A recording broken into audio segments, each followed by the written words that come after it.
ಹಾಗಾದ್ರೆ ಹಿಂದುತ್ವ ಮತ್ತು ಬಹುತ್ವ ಅನ್ನೋದು ಇದೆಯಲ್ಲ, ಏನಿದು?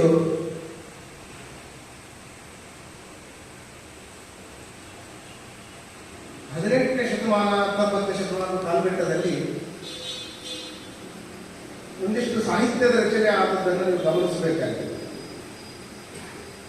ವಸಾಹತುಶಾಹಿಯ ಸಂದರ್ಭ, ಬ್ರಿಟಿಷರು ನಮ್ಮ ದೇಶವನ್ನು ಆಳ್ವಿಕೆ ಮಾಡುವ ಸಂದರ್ಭದಲ್ಲಿ ಅವರ ಕೃಪಾ ಕಟಾಕ್ಷಕ್ಕೆ ಒಳಗಾದ ನಮ್ಮ ದೇಶದ ಬರಹಗಾರರು ಮತ್ತು ಆ ದೇಶದಿಂದ ಬಂದ ಕೆಲವು ಬರಹಗಾರರು ಬರೆದಂತ ಬರಹಗಳನ್ನು ನಾವು ಗಮನಿಸ್ತೇವೆ. ನಮ್ಮ ದೇಶದಲ್ಲೇ ಇದ್ದಂತ ಅನೇಕರು, ಅದಕ್ಕೆ ಯಾಕೆ ಎಡಪಂಥಿ ಅಂತ ಕರೆದಿರೋದು ಗೊತ್ತಿಲ್ಲ, ಬಲಪಂಥ ಎಡಪಂಥ ಅಂತ ಎಲ್ಲೂ ಉಲ್ಲೇಖ ಆಗಿಲ್ಲ, ಯಾವ ಸಾಹಿತ್ಯದಲ್ಲಿ ಉಲ್ಲೇಖ ಆಗಿಲ್ಲ.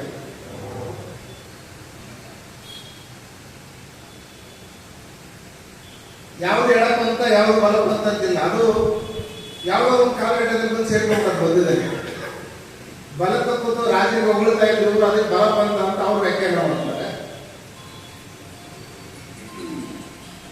ಯಾವಾಗಲೂ ವಾಮಗತಿಯಲ್ಲೇ ತಮ್ಮ ಯೋಚನೆಯನ್ನು ಮಾಡುವ ಒಂದು ಹೊರಗೆ ಇತ್ತು, ಅದು ವಾಮಪಂಥ ಅಂತ ಕರೆಯುವಂಥದ್ದು ಒಂದು ರೀತಿಯ ಸೇರ್ಪಡೆ ಅನ್ನೋದು ಇದೆ. ಅದೇನೇ ಇದ್ರು ವಸಾಹತುಶಾಹಿಯ ಸಂದರ್ಭದಲ್ಲಿ ಆದಂತಹ ಬರಹಗಳು ಇದಾವೆ. ಭಾರತದಲ್ಲಿ ಒಂದಿಷ್ಟು ತುಂಬಾ ಅಪ್ರಬುದ್ಧವಾದ ಬರವಣಿಗೆಗಳು ಬರವಣಿಗೆಯಾಗಿ ಬಂದದ್ದನ್ನು ನಾವು ಓದ್ತೇವೆ ಚರಿತ್ರೆಯಲ್ಲಿ. ಅವ್ರ ವಾದ ಇಷ್ಟೇ, ಇಂಗ್ಲೆಂಡ್ ಮತ್ತು ಅಮೆರಿಕ ಸುಮಾರು 200-300 ವರ್ಷಗಳ ದೇಶಗಳು.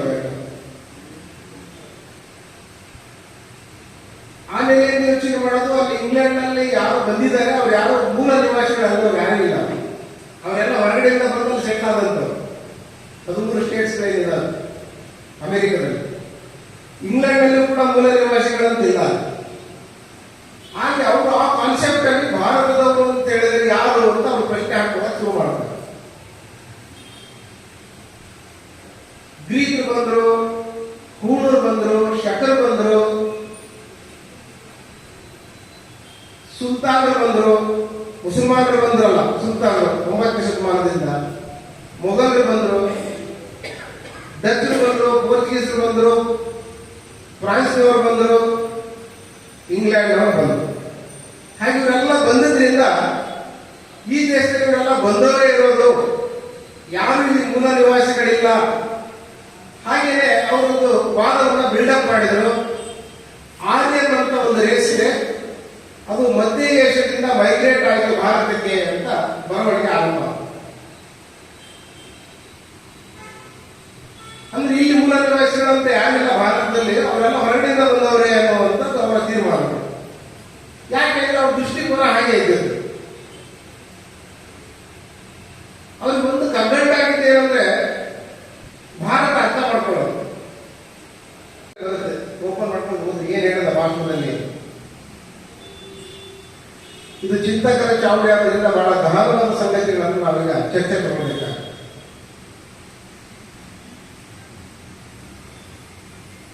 ಆಗ ಅವರಿಟ್ಟಂತ ವಾದಗಳ ಹಿನ್ನೆಲೆಯಲ್ಲಿ ಚರ್ಚೆಯನ್ನು ನಾವು ಆರಂಭ ಮಾಡೋದಾದರೆ ಅವ್ರು ಈ ತರನೇ ತಮ್ಮ ವಿಷಯವನ್ನು ಇಟ್ಕೊಳ್ತಾರೆ. ಹೊರಗಿನಿಂದ ಬಂದವರಿಗೆ ಆದ್ರೆ ಇಲ್ಲಿಯ ಸಾಹಿತ್ಯ, ಇಲ್ಲಿ ಜನಸಂಸ್ಕೃತಿ ಅರ್ಥ ಆಗಲೇ ಇಲ್ಲ. ಇಲ್ಲಿ ವೇದಗಳು ಅಂತ ಇದ್ದು ಬರವಣಿಗೆ ರೂಪದಲ್ಲಿ ಇರಲಿಲ್ಲ, ಬಾಯಿಂದ ಬಾಯಿಗೆ ಅದು ಪ್ರಸರಣಗೊಳ್ತಾ ಇಲ್ಲಿ ಬದುಕನ್ನು ರೂಪಿಸಿದ್ದು ವೇದಗಳು. ವೇದಗಳಲ್ಲಿ 4 ವೇದಗಳನ್ನ ನಾವು ನೋಡಿದ್ದೇವೆ. ಪುರಾಣಗಳಂತಿದ್ದಾವೆ, ಮಹಾಭಾರತ, ರಾಮಾಯಣ ಅಂತ ಇದೆ, ಮಹಾಭಾರತ ಅಂತ ಇದೆ. ಇವುಗಳ ಬಗ್ಗೆ ಚರ್ಚೆಗಳು ನಡೀತಾ ಇವೆ. ರಾಮಾಯಣ ಓದ್ತಾ ಒಂದು ಕೆಲಸ ಶುರುವಾಯಿತು. ವಿಮಾನಗಳಿಗೆ ಸಾಧ್ಯವೇ ಇಲ್ಲ, ಹಾಗಾಗಿ ನಮಗೆ ನಿಲ್ಲುತ್ತಾ ಇಲ್ಲ ಅನ್ನೋ ಕಾರಣಕ್ಕೆ ಅದು ನಿಲ್ಲಿಲ್ಲ ಅಂತ ತೀರ್ಮಾನ ನಮಗೆ ಆರಂಭ ಆಯಿತು. ಈ ತರದ ಅನೇಕ ಸಂಗತಿಗಳು ನಮಗೆ ಗೊತ್ತಿಲ್ಲ ಅನ್ನೋ ಕಾರಣಕ್ಕೆ ಯಾವ ನಡೆಯಲಿಲ್ಲ ಅನ್ನೋ ತೀರ್ಮಾನದಲ್ಲೇ ಬರವಣಿಗೆಗಳು ಬಂತು.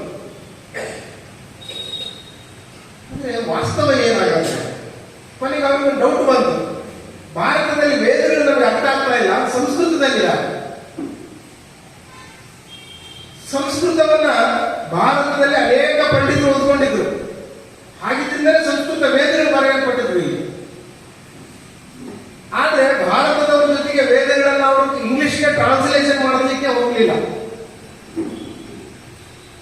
ಜರ್ಮನಿಯಲ್ಲಿ ಒಬ್ಬ ಸ್ಕಾಲರ್ ಇದ್ದ, ಮ್ಯಾಕ್ಸ್ ಮುಲ್ಲರ್ ಅಂತ ಹೇಳಿ. ಆ ಮ್ಯಾಕ್ಸ್ ಮುಲ್ಲರ್ ಹಿಡ್ಕೊಂಡು ವೇದಗಳನ್ನ ಟ್ರಾನ್ಸ್ಲೇಷನ್ ಮಾಡಿಸ್ತಾರೆ. ಮ್ಯಾಕ್ಸ್ ಮುಲ್ಲರ್ ಸಂಸ್ಕೃತ ಕಲಿತದ್ದು ಜರ್ಮನಿಯಲ್ಲಿ.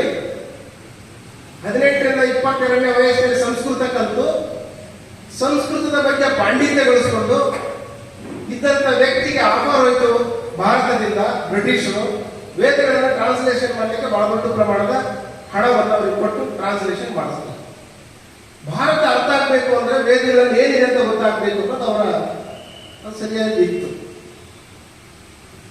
ಆದ್ರೆ ಟ್ರಾನ್ಸ್ಲೇಷನ್ ಮಾಡುವಾಗ ಆದ ಅಚಾತುರ್ಯಗಳು ಒಂದೊಂದಲ್ಲ. ನಾನು ಅದನ್ನ ಬಿಡಿಸ್ತಾ ಹೋದ್ರೆ ದಿನಗಟ್ಟಲೆ ಮಾತಾಡಬೇಕು ಅದ್ರ ಮೇಲೆ. ಕೆಲವು ಸಾಂದರ್ಭಿಕವಾಗಿ ಕೆಲವು ವಿಷಯಗಳನ್ನು ಮಾತ್ರ ಪ್ರಸ್ತಾಪ ಮಾಡಬೇಕು. ಹೀಗೆ ಭಾರತವನ್ನು ಅರ್ಥ ಮಾಡ್ಕೊಳ್ಳಿಕ್ಕೆ ಆರಂಭ ಮಾಡಿದಂಥವರಿಗೆ ಭಾರತ ಅರ್ಥ ಆಗೋದು ಬಹಳ ಕಷ್ಟ. ಅವ್ರು ಹೇಳಿದ್ರು ರಾಮಾಯಣ ಮಹಾಭಾರತಗಳು ಈ ತರ ನಡೆದಿದ್ದಾವೆ ಅಂದ್ರೆ ನಡೀಲಿಕ್ಕೆ ಸಾಧ್ಯ ಇಲ್ಲ ಅನ್ನೋದು ಅವ್ರ ತೀರ್ಮಾನ ಆಗಿದೆ.